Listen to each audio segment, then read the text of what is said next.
Bienvenue dans Focus Sportpreneur, là où l'entrepreneuriat rencontre l'énergie du sport. Je suis Vanina, passionnée de basket et experte en gestion événementielle. Ici, on parle de résilience, de discipline et de leadership, mais surtout de parcours inspirants et de stratégies concrètes pour structurer et développer ton activité. Parce qu'en business comme sur le terrain, c'est la vision et l'entraînement qui font la différence. Prêt à entrer dans le game ? Bonjour Fatou, Bonjour on se rejoint Vanina. pour la troisième partie, la dernière partie de notre échange. Et là, on va parler de vision et d'avenir. Ouais. Est-ce que tu peux me dire, s'il te plaît, quels sont tes objectifs sur les prochaines années ? Est-ce que tu as déjà en fait cette vision ? Comment tu vois peut-être le développement de ton activité ? Ouais, complètement flou, mais complètement Dans les grandes lignes. dans les grandes lignes. Je me vois développer le côté agence en fait, donc pouvoir. En fait, tant que j'aurai de la demande pour l'agence, je ferai en sorte de recruter en fait pour continuer à accompagner mes clients. Donc en fait, j'ai pas de mal à me dire, je fais grossir mon agence quitte à prendre des personnes en CDI finalement et réduire la marge. Je me dis, l'idée c'est de grossir, donc je suis OK pour ça. Continuer à développer le côté formation. Je l'ai lancé en 2024. Tout 2024, ça m'a permis d'avoir des premiers feedbacks et de voir comment est-ce qu'elle prenait. Elle a énormément plu, donc continuer à la développer et de pouvoir prendre plus de personnes. Et puis si je prends plus de personnes, ce serait prendre des coachs. Donc ouais, continuer de grossir en fait au niveau de mes projets. Reprendre un projet que j'ai laissé en suspens aussi, que j'avais lancé fin 2023, que j'ai laissé en pause sur 2024 et que j'aimerais bien reprendre cette année.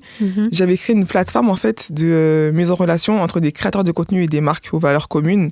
Donc l'idée c'était de pouvoir faire des ponts, en fait, des synergies entre les marques qui aimeraient avoir accès à différents créateurs de contenu, IGC, des influenceurs, micro-influenceurs, etc.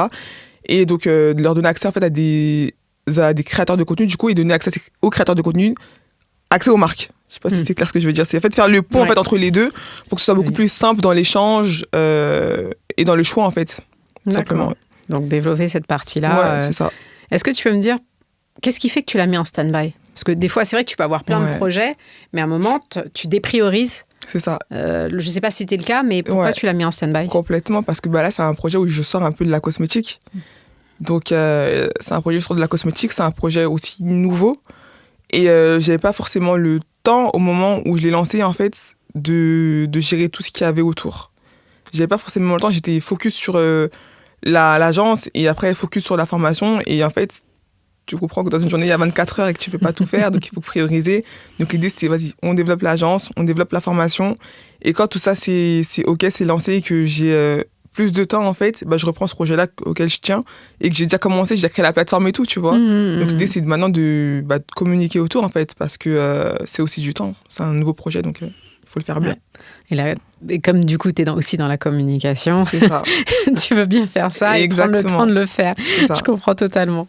On en a parlé, je crois, un petit peu, mais en quoi souhaites-tu impacter la communauté, que ce soit, quand j'ai communiqué, entrepreneur ou dans la cosmétologie, notamment à travers tes formations et notamment à travers tes conférences. Parce que tu as intervenu en fait dans certaines conférences. C'est ça. Est-ce que tu peux dire en quoi pour toi c'est important d'intervenir dans ces conférences-là ?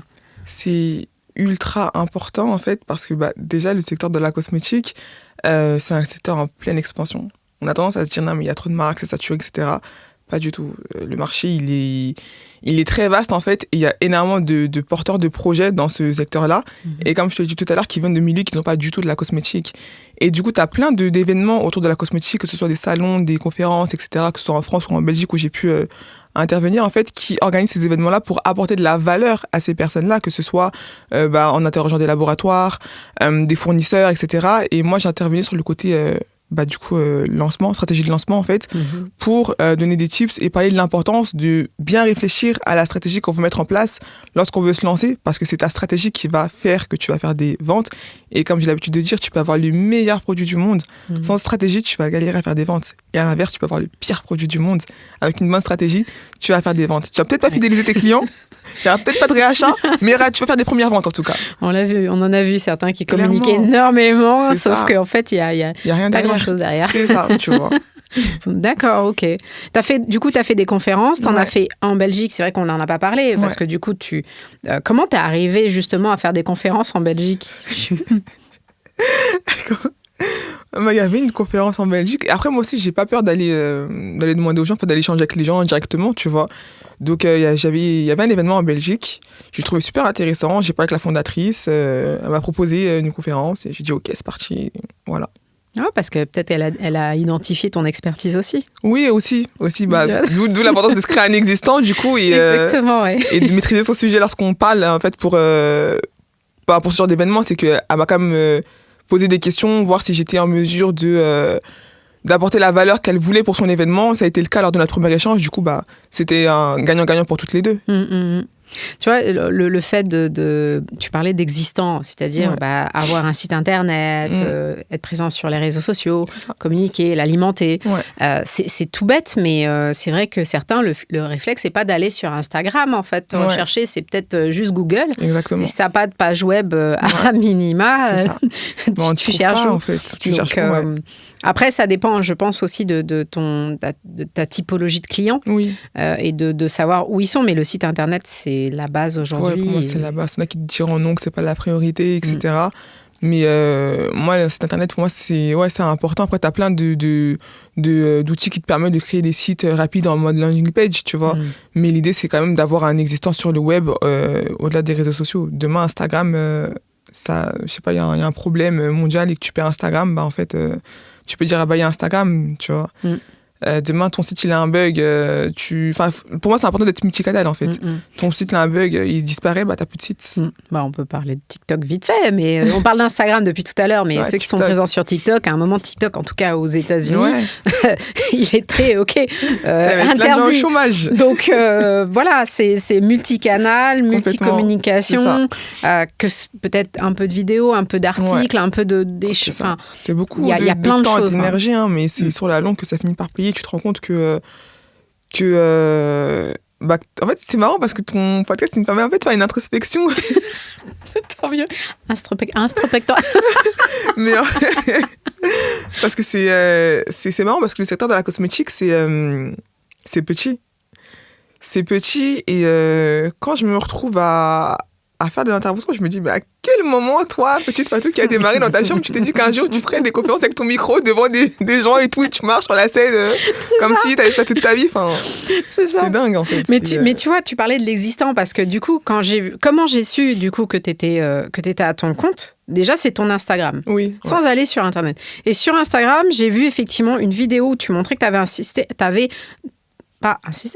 t'étais intervenue sur une conférence. Ouais, c'était en Belgique, justement. Je me dis, mais à quel moment elle a fait ça ? Moi, je connais effectivement que la Fatou du basket. Et t'es pas que basketteuse, tu es entrepreneuse, t'as ouvert une agence, tu as une formation, t'as créé des collaborations, tu aides d'autres marques, en fait, à se lancer. Et tu t'es auto-formée au fur et à mesure. Et tu fais ça depuis tes 15 ans. Enfin, pas tout, mais au moins une partie. Et moi, j'ai fait le lien seulement sur l'existant. Et c'est là, en fait, dans cet échange-là, que je te découvre encore plus. Peut-être que d'autres vont te découvrir et qui ne te connaissent pas comme ça. Complètement, Et je suis heureuse, en fait, de pouvoir, justement, que tu puisses en parler un peu et que tu aies comment dire, cette démarche d'introspection aussi. Complètement. Ça permet de prendre du recul et un peu de lever la tête du guidon et se dire... quand même, c'est pas mal. Voilà, c'est pas ça. mal. Parce qu'on n'a pas le temps de se féliciter quand on est entrepreneur. On passe d'un sujet à l'autre. On ne se rend pas forcément compte de nos succès. En fait, on se félicite très peu. En fait, on enchaîne. On a le temps de se lamenter sur nos échecs, mais pas forcément de prendre le temps de savourer nos réussites. Et quand tu fais une petite introspection par moment et tu te dis, en fait, j'ai fait mon petit chemin, j'ai des moments difficiles, j'ai pas lâché. Et aujourd'hui, je suis contente quand même de ce que j'ai fait. Et je te confirme, tu peux être fière de toi. Merci. Mais avec tout ça, comment tu fais pour... parce que tu continues à jouer au basket, tu es dirigeante, tu fais des formations, tu fais des conférences. Comment tu équilibres un peu cette vie pro, vie perso et vie... Quand je dis perso, c'est aussi basket. Il y a encore une autre vie derrière. Mais comment tu fais pour gérer tout ça ? Bonne question. T'es en train de te la poser là ou... Ouais, complètement. Comment je fais ? Je sais même pas, Vanina. Je sais que... En fait, quand tu vis les choses au quotidien, tu te poses pas forcément cette question, tu essaies de tout assembler, mais c'est beaucoup d'organisation. C'est beaucoup d'organisation, et c'est les routines, je pense. C'est dur de mettre en place une routine, mais pour moi, c'est essentiel d'essayer de se créer une routine, de se réveiller le matin à la même heure, de faire les mêmes choses le matin pour te mettre dans un bon mood de la journée, d'essayer d'arrêter de travailler à une heure fixe. Typiquement, quand je sais que j'ai entraînement le soir, au moins 1 heure avant de sortir de chez moi, il faut que j'arrête de travailler parce que sinon je suis plus focus. Ça te force justement à t'arrêter pour passer c'est ça, pour avoir ton moment. Exactement, il faut que je déconnecte en fait avant de retourner d'aller au basket parce que je sais que si je déconnecte pas et que j'y vais direct, moi tu vas m'expliquer ce qu'il faut faire l'exercice, je vais dire mais à quel moment il a raconté ça, mais mince, j'ai pas écouté. Tu vois ce que je vais pas être focus. Je vais pas être focus parce que je serai encore au travail, donc en plus je serai pas focus. Donc de quoi c'est beaucoup d'organisation. Et c'est prioriser les tâches aussi, je pense. C'est parce que parfois, on a tendance à vouloir tout faire d'un coup en même temps, etc. C'est se dire, non, mais en fait, là, tu peux pas. Donc, dans tout ce que je dois faire, qu'est-ce que je commence maintenant ? C'est les plannings aussi. C'est que, OK, là, et planning sur l'année, en fait. C'est que, OK, là, je me concentre sur ça et ça, sur telle partie de l'année. Et ensuite, là, sur cette deuxième partie de l'année, là, je peux me concentrer sur ça. Donc, on va avoir une vision plus moyen court terme, on va dire. Ouais, tu parles de planning, mais je crois que nous, on a fixé notre rendez-vous il y a quoi ? Il y a 1 mois et demi, je crois, un truc comme ça. Tu m'as dit, telle. Ok, c'est bon, t'inquiète, je regarde. C'est ça, en fait, prendre du recul, viser dans le long terme, en fait, chaque fois, Non, mais... Et comment tu priorises ? Tu m'as dit, tu as des priorités. Comment tu définis tes priorités ? Je pense que c'est par urgence et par ce qui peut faire rentrer du cash le plus rapidement. Donc, du coup, quelle est l'action qui a le plus de valeur ajoutée par rapport à tes objectifs, du coup, financiers évidemment, mais de développement d'activité ? Quelle est l'action ? Ouais, en fait, tu définis justement ça comme ça en fonction de la valeur ajoutée que ton action a sur tes projets. C'est le temps que ça va me prendre à être mis en place. Et du coup, plus ça va me prendre peu de temps à mettre en place. Et donc, je vais avoir les résultats sur du plus court terme et donc pouvoir générer du cash plus rapidement. Et là, je me dis, ça, c'est un sujet prioritaire. Parce que finalement, ce cash-là, derrière, il peut être réinvesti derrière pour développer d'autres projets qui peuvent me prendre plus de budget et qui peuvent prendre plus de temps à être mis en place. Ok. J'ai encore une dernière question, là, comme ça. Quel conseil tu donnerais à quelqu'un qui veut se lancer ? Alors, j'allais dire fonce. Donc, ça sera fonce, mais c'est fonce intelligemment. Parce que, comme je disais tout à l'heure, moi, quand je me suis lancée, je savais que si demain je me plantais, je n'allais pas me retrouver avec des retards de loyer ou à boire de l'eau au sucre, tu vois. Donc, je savais que je pouvais foncer.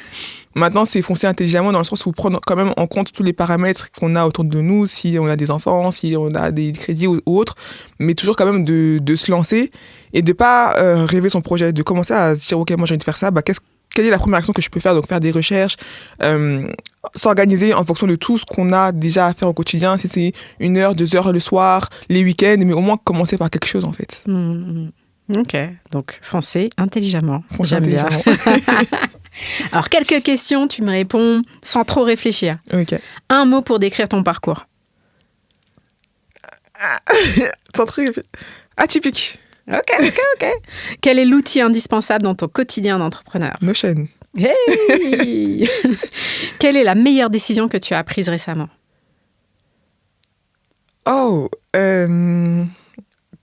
Continuer, je pense. Ouais, c'est pas lâcher, continuer. Ok.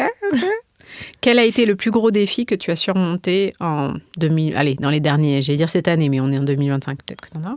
Je dirais la perte d'argent, je pense, et le fait de me dire que j'ai un master et que je pourrais parfois me dire, quand tu te lances, tu dis j'ai un master, je pourrais avoir tant de salaire, et quand tu te lances dans l'entrepreneuriat, tu pars avec moins, donc tu te dis parfois, tu fais des concessions en fait. Ouais, c'est des concessions, je pense. Une personne qui t'inspire particulièrement ? Ma mère. Pourquoi ? Parce que c'est un beau modèle de résilience, de détermination, dans tout ce qu'on a de persévérance, c'est un beau modèle dans tout ça. J'ai l'impression que tu t'en es bien inspirée. Merci. Donc Fatou, brand manager, consultante en stratégie de marque, si certains préfèrent, qui propose des formations en ligne, qui a créé des partenariats, qui est basketteuse. Merci. Je te remercie pour ce partage-là. Merci. Est-ce que tu veux dire un dernier mot pour conclure ? J'aimerais te remercier, Vanina. J'aimerais te remercier pour cet échange qui m'a permis de faire une introspection et qui me permet aussi de partager mon parcours. Donc, merci. J'espère voir plein d'autres épisodes naître sur ton podcast. Merci. Merci encore d'être venu à Focus Parpreneur. Merci. À bientôt. À bientôt.